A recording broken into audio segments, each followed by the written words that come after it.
Buenos días oyentes, bienvenidos a un nuevo episodio de Psicología al Día, el podcast donde exploramos diversos temas de la psicología y los conectamos con la actualidad. Yo soy Ana Prada y hoy vamos a retroceder casi 100 años atrás para entender uno de los experimentos más famosos en la historia de la psicología organizacional, el experimento de Hawthorne, dirigido por Elton Mayo en la planta de Western Electric. Pero no estoy solo, tengo a dos invitados de lujo. A mi izquierda me acompaña la mente brillante del archivo histórico, el gran profesor y experto en historia de la psicología, el doctor Milán Gómez. Bienvenido, profe. Gracias, Ana. Un placer estar aquí. Y debo decirlo, hablar del experimento de Hawthorne es como hablar del momento en que la psicología miró a los trabajadores y los vio finalmente como personas y no como unas máquinas. Pero esta reunión no la podría hacer sin la gran compañía de la doctora en psicología organizacional, Valentina Cortés. Gracias, profe, por esta presentación. Gracias, Ana, por este espacio. Este experimento marcó un antes y un después en la psicología del trabajo. Wow, estoy muy interesada en saberlo todo. Pero antes de entrar al experimento como tal, contextualicemos a los oyentes. ¿En qué época nació este estudio? Los voy a ubicar. Según un autor que me gusta mucho, John S. Hazard, en el 2012 sacó un artículo que nos ayuda a contextualizarnos. Estamos en Estados Unidos entre 1924 y 1933. La industria estaba dominada por el Taylorismo, donde primaba la eficiencia y la productividad en tiempo récord.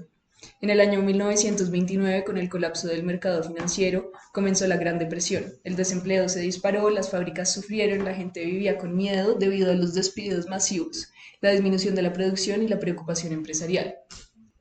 Es entonces cuando la empresa Western Electric, que era una filial de AT&T, decide hacer algo diferente, estudiar a sus trabajadores desde una mirada más humana. Disculpe, pero ¿qué quiere decir que Western Electric era una filial de AT&T?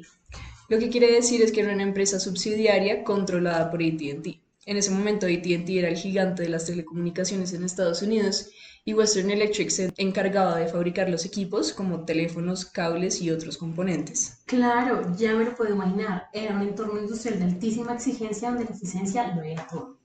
Exactamente. Estados Unidos vivía una gran expansión industrial que no venía acompañada de buenas condiciones laborales. La gente trabajaba largas jornadas, con pocas garantías y bajo una lógica muy mecánica. Producir, producir y producir. Así que empezaron a crecer los movimientos sindicales. Los trabajadores comenzaron a exigir derechos. Eso debió generar mucha tensión. Mucha. En este contexto, la planta de Hawthorne contaba con una gran cantidad de trabajadores inmigrantes y una estructura jerárquica estricta, así que había desconfianza creciente hacia los sindicatos y un intento por parte de la empresa de mantener el control sin confrontación directa. Los estudios también sirvieron como una estrategia para desviar el interés sindical y mejorar la imagen pública de la empresa. Además, en ese ambiente de conflicto surge el interés por estudiar a fondo qué motiva realmente al trabajador. Justamente por todo esto, la planta de Western Electric en Hawthorne se convirtió en el lugar perfecto para estudiar cómo se comportaban los trabajadores bajo diferentes condiciones laborales. Al principio se quería estudiar algo muy simple, cómo la luz afecta la productividad, pero lo que empezó como un estudio de iluminación terminó revelando algo más profundo, la influencia de los vínculos humanos, el reconocimiento social y el simple hecho de ser escuchado. Tengo entendido que ese famoso estudio tiene 4 etapas. ¿Damos un recorrido para los oyentes? Bueno, en la primera etapa nos encontramos con el estudio de iluminación. Se intentaba buscar correlación entre la intensidad de la luz y eficiencia. Si con mayor iluminación los trabajadores producían más, pero en realidad no se identificó alguna correlación. En la segunda etapa se observó a los trabajadores y se hacía una constante retroalimentación. Esta etapa cuenta con varias fases donde se les cambiaba condiciones como pausas, se implementaban 5 minutos de descanso, luego se implementaban 10 minutos de descanso y finalmente los descansos eran de 3 a 5 minutos en la mañana y la tarde. También se les cambió la duración de la jornada. Salieron primero 30 minutos antes y luego una hora antes y por último se volvió al horario tradicional. Pero a pesar de todos estos cambios, lo más interesante era que los trabajadores se sintieron especiales, escuchados. No había temor al supervisor, se encontró cercanía y amistad. Debido a esto, se aumentó la productividad. En la tercera etapa se realizaron miles de entrevistas a trabajadores. Se encontró que el estado de ánimo afectaba la productividad, se hacía énfasis en actitudes, sentimientos y opiniones hacia el trabajo y además se descubrió que existían los grupos informales de trabajadores, es decir, como la vida social en el trabajo. Por último, se observó y se analizó a los grupos informales, donde se encontró que los grupos crean sus propias normas internas que pueden afectar el ritmo de trabajo. Increíble, importaba sentirse valorados, sentir que eran parte de algo. Gracias por este recorrido. ¿Cuáles fueron los hallazgos más importantes de este estudio? Bueno, se encontraron varias cosas muy interesantes. En primer lugar, se encontró que el nivel de producción depende en gran medida de la integración social. Esto quiere decir que las normas sociales, las expectativas del grupo y la integración social de los trabajadores influía más en la producción que en las estrategias de eficiencia aplicadas anteriormente. Además, se encontró que el hecho de que los trabajadores actúan como miembros de un grupo significa que existen presiones e incentivos sociales para ser productivos. Entonces, entra en efecto un sistema de recompensas y sanciones, no económicas, sino sociales, que definen el comportamiento de los trabajadores. Hablando de grupos, uno de los conceptos más importantes que resultó del experimento fueron los grupos informales. Al interior de la empresa se crean grupos sociales que no son impuestos o definidos por la estructura de la empresa, sino que se crean con base en las necesidades emocionales e interpersonales de los trabajadores. Los grupos informales tienen sus propias reglas y tienen una gran influencia en el rendimiento de estos. Por último, y más o menos en resumen de los puntos anteriores, se descubrió que los factores emocionales como el sentirse escuchados, el sentir que pueden participar de las decisiones de la empresa y las dinámicas sociales al interior de esta, tienen un efecto en el bienestar y por ende en el rendimiento de los trabajadores que las empresas no se pueden dar el lujo de ignorar. Qué interesante lo que me cuentas, pero me causa intriga saber si en la actualidad las ideas de Mayo siguen vigentes. Me parece excelente esta pregunta y claro que sí, el impacto que tuvo Elton Mayo, como lo hemos dicho anteriormente, fue impresionante, especialmente cuando nos referimos al bienestar emocional y social dentro de las organizaciones. Recordemos que para esto es fundamental las interacciones entre los miembros de la organización, pero esto jamás lo hubiéramos podido determinar sin la ayuda de nuestro admirado Elton Mayo y su estudio de Hawthorne. Totalmente de acuerdo. En la actualidad, una empresa productiva, sin duda alguna, debe incluir principios de bienestar laboral o cultura organizacional dentro de su organización. Y pues como ya sabemos, Elton Mayo fue el pionero en captar que un trabajador no solo necesita un buen sueldo, necesita ser escuchado, relacionarse, sentirse cómodo y feliz en su puesto de trabajo.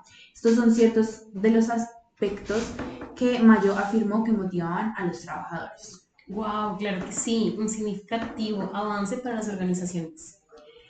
Es que Mayo nos ayudó con el primer paso y un paso gigante para llegar a donde estamos ahora. En la actualidad se utilizan estrategias como pausas activas, acompañamiento de psicólogos que contribuyan a la mejora de la salud mental, espacios de esparcimiento, bienestar del trabajador y su familia. Estas garantías para los trabajadores han revolucionado completamente la forma de ver los gerentes de las organizaciones. Asombroso, esto nos conecta con el último punto que me gustaría tocar en esta increíble entrevista. Y es que en los últimos años hemos notado que muchas cosas han evolucionado y cambiado con bastante rapidez. Pero ¿qué me pueden decir sobre la pandemia por COVID-19? Qué valioso que traigas eso a colación. Sin duda, el COVID nos tomó a muchos por sorpresa. Fueron momentos bastante difíciles para muchos, pero aquí es donde más se puede evidenciar que Mayo lo hizo increíble. De repente se empezó a implementar el home office, miles de organizaciones tuvieron que ingeniárselas para seguir sus labores desde casa, y si bien la tecnología fue nuestro aliado número uno, los inconvenientes que surgieron iban mucho más allá de fallas técnicas. Por supuesto, esta pandemia no solo nos trajo malestares físicos, sino que también unos vacíos impresionantes en cuanto a la salud mental. Excelente lo que comentas, están llenos de razón. Este es el momento en donde se tuvieron que aplicar aquellas ideas que Mayo nos dejó hace algunos años. La desmotivación en estas épocas fue muy dura, al lado de ansiedad, incertidumbre y otras emociones que muchos no estaban preparados para afrontar. En este momento es donde los psicólogos organizacionales empezamos a implementar estrategias que nos permitían fortalecer vínculos con nuestros trabajadores, acercamientos en espacios virtuales, brindar apoyo y fuerza no solo a los trabajadores, sino también a sus familias. Y es que, claro, la pandemia nos dejó claro que el trabajador no es solo producir al máximo y ya, sino que de la mano deben ir las relaciones humanas y el bienestar de nuestro equipo, porque las organizaciones son un equipo que trabaja por un mismo objetivo. Excelente, Mayo está más vivo que nunca, es imposible dejar sus ideas de lado. Ya se nos acabó el tiempo del día de hoy, pero me encantaría seguir por horas discutiendo sobre este increíble personaje del campo de la psicología organizacional. Encantada de haber estado en este increíble programa junto a ustedes. Espectacular entrevista, muchísimas gracias. Magnífica invitación. Estoy muy agradecida de estar aquí. Que estén muy bien. Gracias a ustedes. Espero nos podamos encontrar en una próxima ocasión. Para los oyentes que quieran saber un poco más sobre este tema, en la descripción encontrarán diferentes artículos que respondan todo lo que hemos aprendido el día de hoy. Muchas gracias.